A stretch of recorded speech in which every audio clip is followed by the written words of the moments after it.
Hello everyone, I'm Professor Geek. Welcome back to the channel. Welcome back to another archetype video. I did mention previously that I'd be doing some more of these archetype videos. I said specifically we would do the Paragon. And I have more to come after this, but as I was writing out the script for the Paragon archetype video, I was originally going to do it like the old archetype videos, narrated with the images and whatnot. But I ran into an issue with the Paragon in that there's a misunderstanding. Now, if you're new to my archetype videos, this won't be that much of a misunderstanding. It'll just be information, new information that you're hearing, and it'll be fine. But if you've watched my archetype videos, and I will place a link to the playlist up there, I'll also place in the description below a link to the specific video in which I talk about the initial separation between the two basic types of heroes. The aspirational heroes and the cathartic motivational. I talk about this a lot on my channel. So, I'll get to that in a second. Maybe I should back up just a little bit farther too, though, and say, what are the archetypes? Why am I talking about this? Well, they're for people who, would be a writer if you want to write your own hero story, or if you just want to better understand and better be able to understand why certain stories resonate with us more than others, and better judge, what type of stories to surround yourself with. Because as I say, stories affect you. The type of stories you surround yourself with will affect you individually, psychologically, and the type of stories we celebrate and continue to support as a culture will form us in a society. And there's always a little bit of backlash. No one likes to be told rules, First of all, where do you get off, coming up with this stuff? Well, I am a scholar. I am somebody I have my degrees in not only the study of literature, but also writing, creative writing and fiction and how story works. And, but there's always that sort of bucking the system, like, I'll write what I want. I don't need to do it. You're free to. Hey, you're free to start a story that starts with nothing but a great big exposition dump for 10 pages straight. Do it. And watch nobody want to read your crap because you didn't follow some of the basic rules of storytelling. I'm sorry if you don't like it, but there are basic objective rules to storytelling and, pacing and so forth. And there are also basic patterns of resonance when it comes to certain characters in the public consciousness, or even in individual readers, viewers, whatever, depending on what medium you're working in. And that's what I'm talking about with these archetypes. And this is nothing that I'm creating or just making up. This is stuff that's observable throughout the history of mythology, and we can see it, and there's scholarship on it. And I've added my own scholarship to it. I've given some sources and books in my archetype video playlist there that you can check up and do some research on this alone. But it's still a developing field. Ultimately, it goes back to Joseph Campbell, of course, with the hero's journey. But we're going so much more deeper than that. We're going into deep, specific archetypes. So, as I said, there are two basic types of heroes. One division into two types of heroes, the aspirational and the cathartic motivational. Now, within those two subset types, you have a set of sub-archetypes. And those are the ones that I've been making the individual videos about. The trickster, the frontiersman, the detective, the heroine, and so forth. These are individual types of sub-archetypes. And a trickster or a frontiersman, the sub-archetypes, they can be either aspirational or cathartic motivational. The confusion, though, sets in when I'm trying to describe and define aspirational as opposed to cathartic motivational. And just briefly, I'll give you the rundown of it. I've done whole videos on it you can check out. But basically, the aspirational hero is somebody who never questions whether or not it's good to do the right thing. They always believe that there's a right thing to do, and it's good to do that right thing. They never have doubt in terms of, well, do I even want to save people? Do people even deserve to be saved? Who knows? I'm just, they never have those moments, ever. They never have a moment in which, I'm going to take care of me for once, and I'm going to be a little self-serving for once. It's about time. They never have those moments. Aspirational heroes are just basically good. They don't have to face a tragedy. They don't have to face any moral failing to learn how to be good.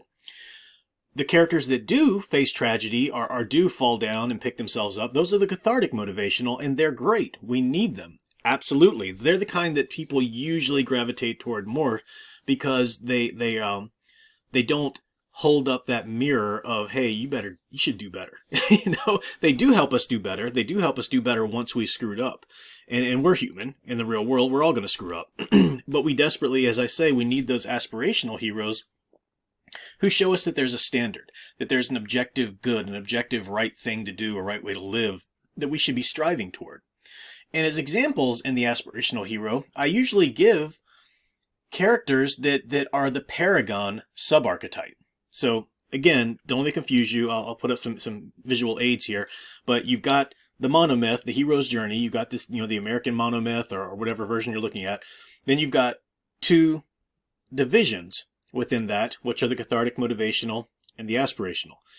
And then you have a group of sub-archetypes, which can be, for the most part, either cathartic, motivational, or aspirational.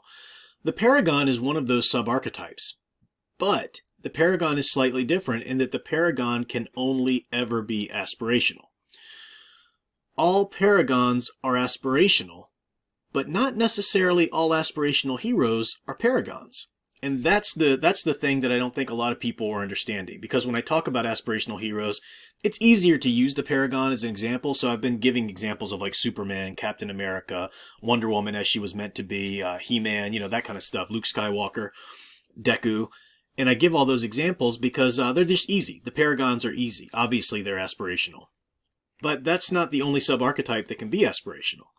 So let me define the Paragon a little bit more specifically first, and then we will look at some examples of how other archetypes can be aspirational.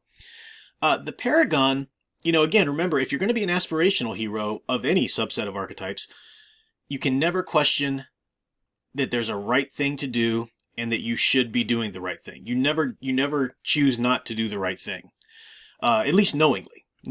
Okay, that's an aspirational hero trope. Now, the Paragon archetype is also a symbol, even within their universe.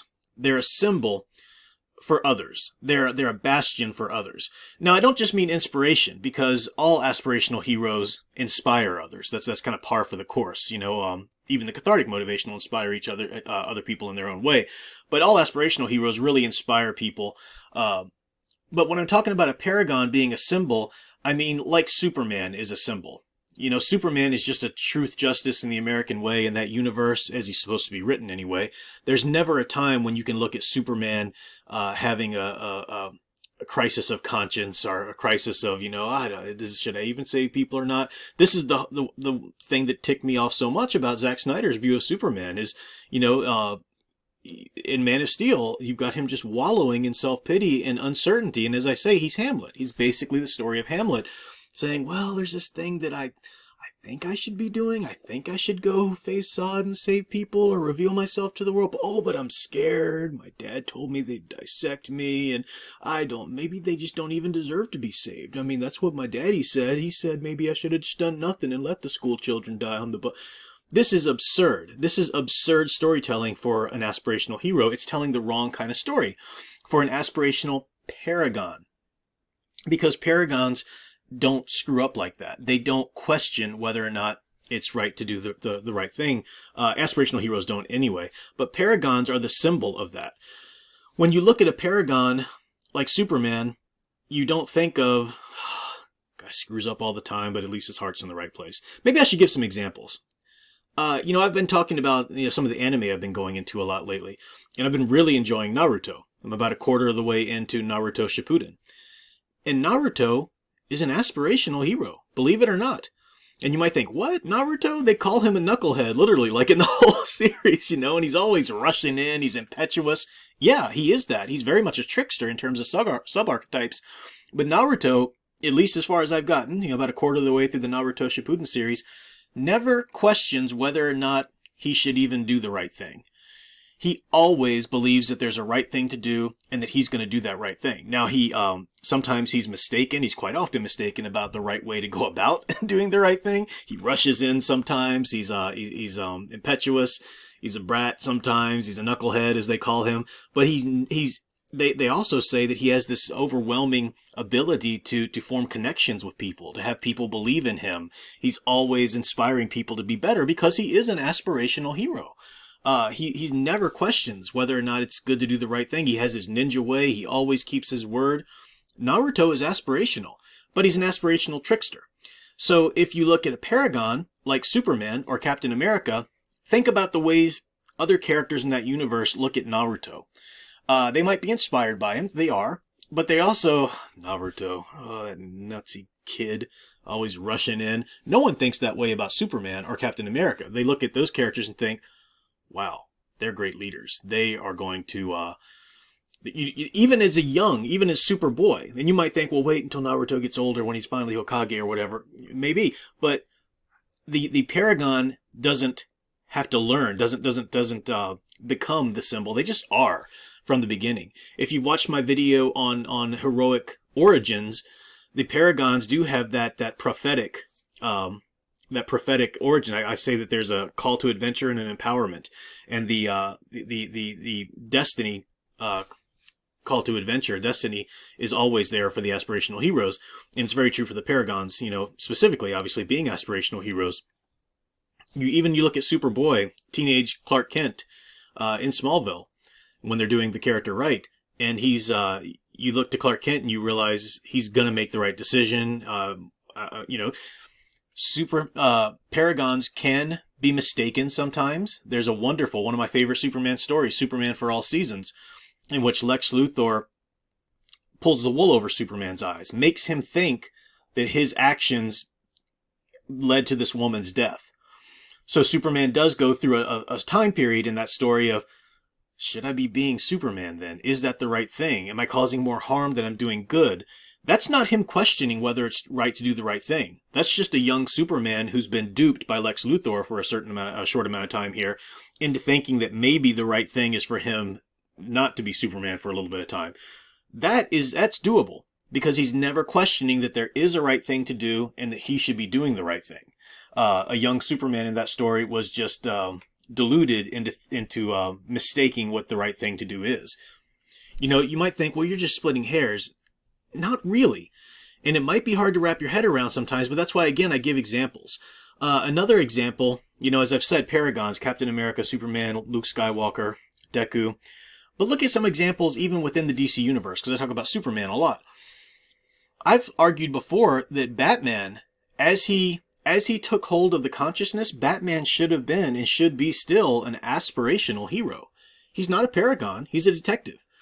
But he should be an aspirational hero. He's the Dark Knight. As Fan Man puts it so eloquently, he's a knight, K-N-I-G-H-T, not N-I-G-H-T.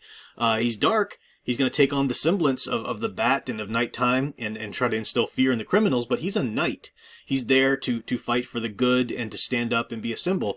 As many times I've shown that wonderful story, I give the I'll try to find it, but I give the example there where Superman's meeting Batgirl for the first time, and he tells her, I'm surprised you decided to go with Batman's, title and look, because you're so bubbly and he's kind of dark. And Batgirl says, he's not dark at all.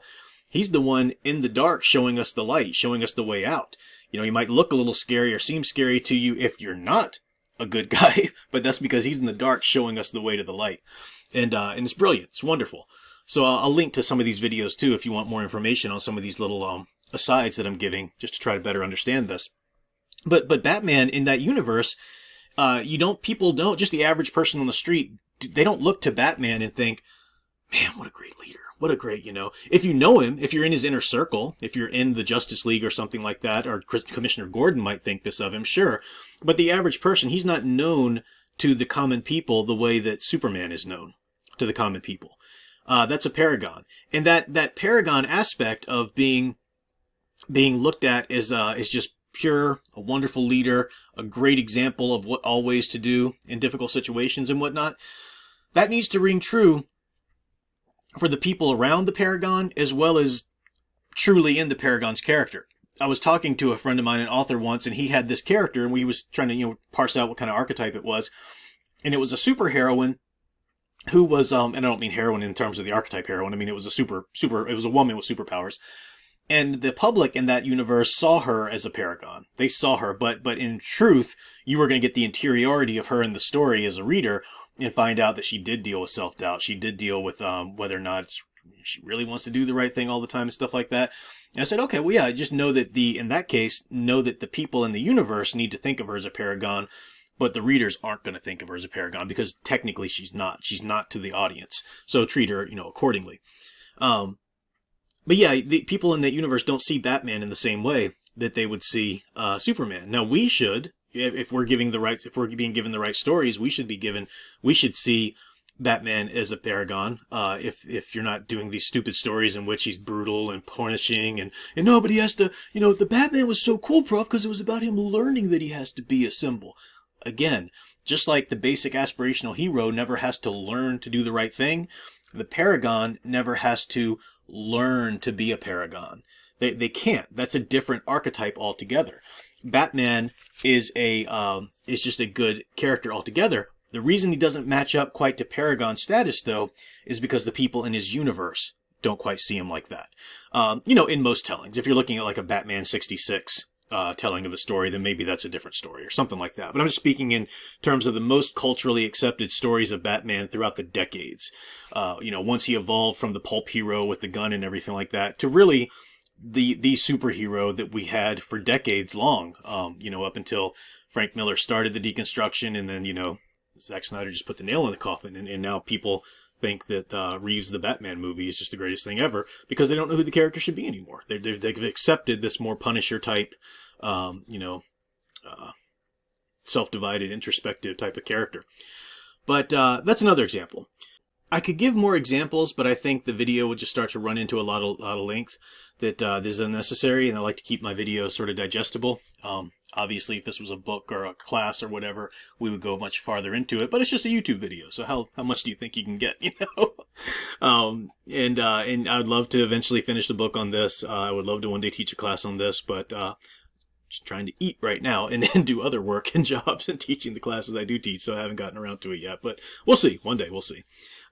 If you have questions about it, though, you can let me know. I'd be happy to readdress this topic, how the Paragon aspirational hero differs from, say, someone like Naruto, who's a trickster aspirational, or someone like Batman, the way he should be, who's more of a detective aspirational, and so forth.